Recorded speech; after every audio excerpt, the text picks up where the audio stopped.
So while he still likes to work hard, he has learned to not feel anxious if he can't hit a milestone related to business or his fitness.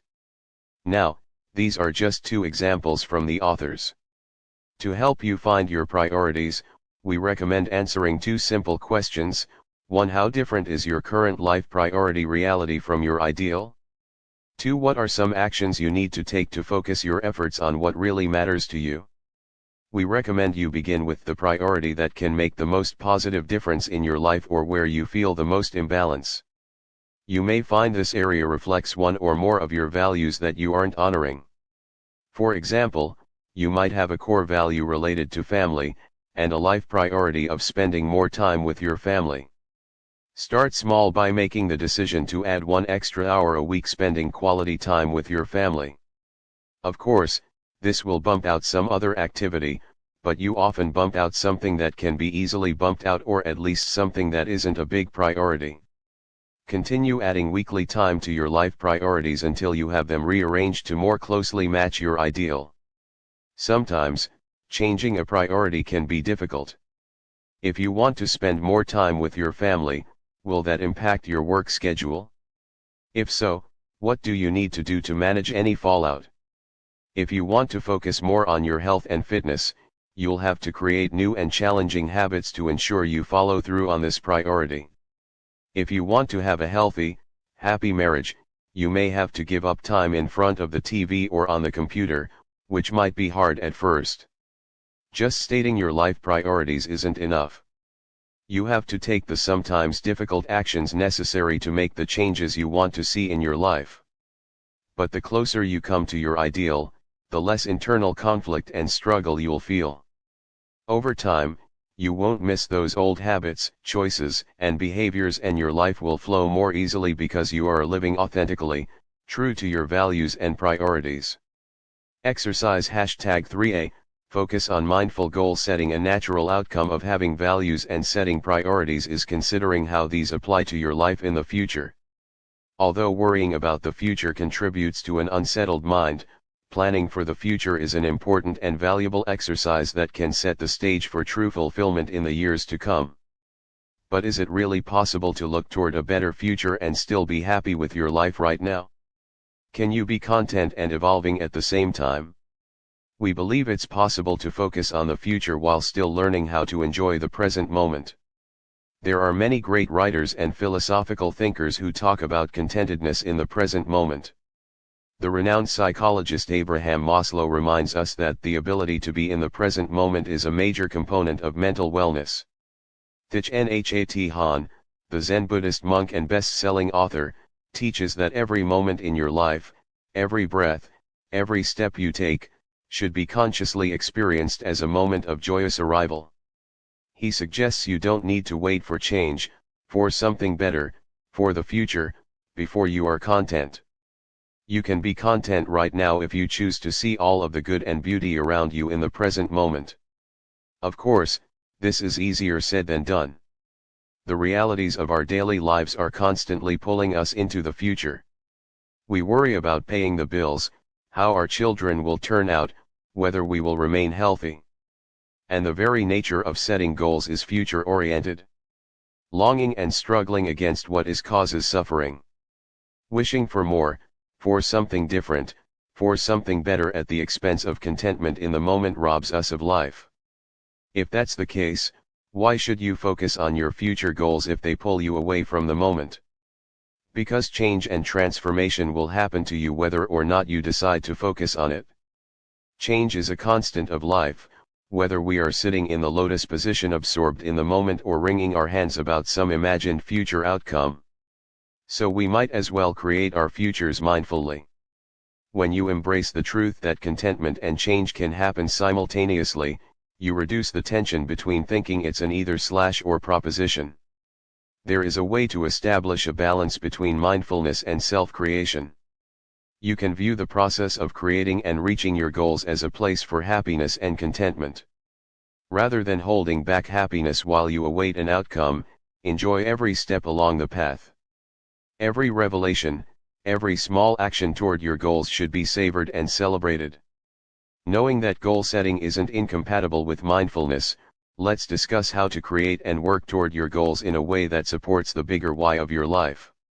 When you first sit down to ponder your goals for the future, remember to have your core values and life priorities handy as points of reference. As long as your values and priorities remain valid, they should be the compass for directing your goals. Otherwise, you set yourself up for a future of frustration and unhappiness. In the next section, we will go over the process that Steve uses to create simple goals focused on what's truly important. The benefit of this strategy is that you'll feel less stressed about the future, and instead focus on what's currently going on in your life. Strategy #3B, create quarterly SMART goals. The simplest way to focus on what's truly important in life is to create SMART goals that will be achieved in the immediate future. This means you'll set goals for each quarter, i.e., 3 months, instead of the year-long goals that often take you out of the present moment. To begin, let's start with a simple definition of SMART goals. George Doran first used the SMART acronym in the November 1981 issue of the Management Review. It stands for S specific, M measurable, attainable, R relevant, and T inbound. Here's how it works. S specific goals answer your 6 W questions: who, what, where, when, which, and why. When you can identify each element, you'll know which tools and actions are required to reach a goal. Who is involved? What do you want to accomplish? Where will you complete the goal? When do you want to do it? Which requirements and constraints might get in your way? Why are you doing it? Specificity is important because, when you reach these milestones, date, location, and objective, you'll know for certain you have achieved your goal. M measurable goals are defined with precise times, amounts, or other units, essentially anything that measures progress toward a goal. Creating measurable goals makes it easy to determine if you have progressed from point A to point B. Measurable goals also help you figure out when you're headed in the right direction, and when you're not. Generally, a measurable goal statement answers questions starting with how, such as how much, how many, and how fast. A. Attainable goals stretch the limits of what you think is possible. While they're not impossible to complete, they're often challenging and full of obstacles. The key to creating an attainable goal is to look at your current life and set an objective that seems slightly beyond your reach. That way, even if you fail, you still accomplish something of significance. R. Relevant goals focus on what you truly desire. They are the exact opposite of inconsistent or scattered goals. They are in harmony with everything that is important in your life, from success in your career to happiness with the people you love. T. Time-bound goals have specific deadlines. You are expected to achieve your desired outcome before a target date. Time-bound goals are challenging and grounding. You can set your target date for today, or you can set it for a few months, a few weeks, or a few years from now. The key to creating a time-bound goal is to set a deadline you'll meet by working backward and developing habits. More on this later. SMART goals are clear and well-defined. There is no doubt about the result you want to achieve. At its deadline, you'll know if you have or haven't achieved a particular goal.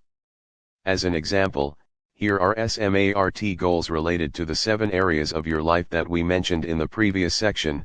1. Career: I will acquire 5 new projects for my web design consultancy through referrals, networking, and social media marketing campaigns within 2 months. 2. Family: I will strengthen my bond with my family by taking them for a vacation at least once in 6 months. This will be accomplished by setting aside an hour each month during my review session and planning out future trip ideas. 3. Marriage or love partnership: I will identify 3 things I really love about my partner, and tell her about them on Friday night. This will be done by scheduling a 30-minute block on Tuesday so I can reminisce about all the good times we've shared together. 4. Spiritual/personal growth/self-improvement: I will take 5 minutes each day to give thanks for everything that's good in my life. I will develop this habit by setting aside time right before my lunch to remember what's important. 5. Leisure/social, I will dedicate 3 hours every week to learn and practice watercolor painting. This will be done by eliminating unimportant habits like watching TV. 6. Life management, I will save 10% of every paycheck and invest it in index funds through my 401k. 7. Health and fitness, I will work out a minimum of 30 minutes per day,